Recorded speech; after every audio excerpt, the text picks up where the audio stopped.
Indian Constitution, which have been made on the principles of proportionality and development. Because multiple times when the entire nation grows, with the timeline, the multiple scenarios taken into consideration, and for that amendments have to be taken into consideration, and that's the very reason that Article 368 was what have been implemented into the Indian Constitution. Another working member of the opposition highlighted the Immigration and Foreigners Act of 2005 and mentioned that how the entire bill right now which was presented by the members of opposition clearly comes null and void.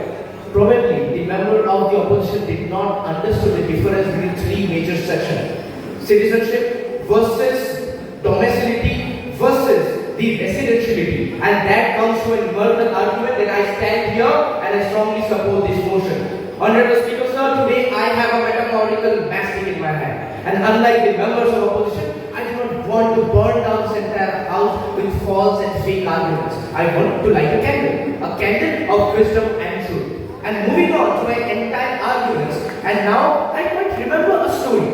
I was in Kaziranga. In that entire Kaziranga, there was one notorious elephant who was grazing the entire fields of Kaziranga, and at that time villagers were really scared. And at that time the villagers were shouting, "Hoya, hoya, hoya!"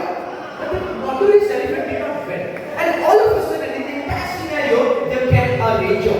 He just brought his pistol and he just shoot it in the air. And all of a sudden, that notorious elephant who was just grazing the entire field, that notorious elephant did not even move from the area. He flew into the jungles. So it clearly mentioned this, and the moral of the story is the moment there was a provocation of power and implementation of power, in that scenario, there was mentioned that when there is some implementation of power, the other approaches or until illegal activities can be taken into consideration. Now moving on to my further argument. My further argument is about the later section of the entire motion. The later section of the entire motion revolves around the rights of the indigenous people of India.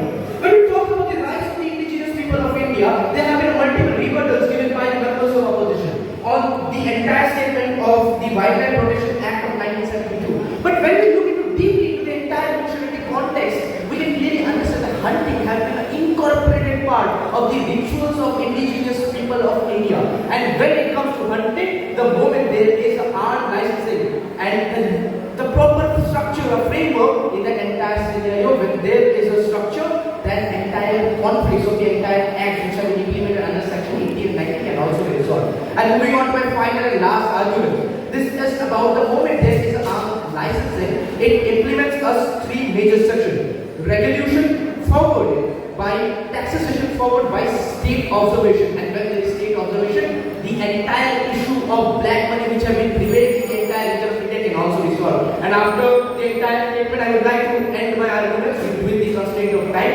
The changing statements of members of opposition quite remind me, if a candidate would have been present, the candidate would have felt insecure about his abilities, because the statements of the members of opposition changes faster than a chameleon even changes its color. With this, do I rest my case, but definitely not my cause. Thank you, Honorable Speaker.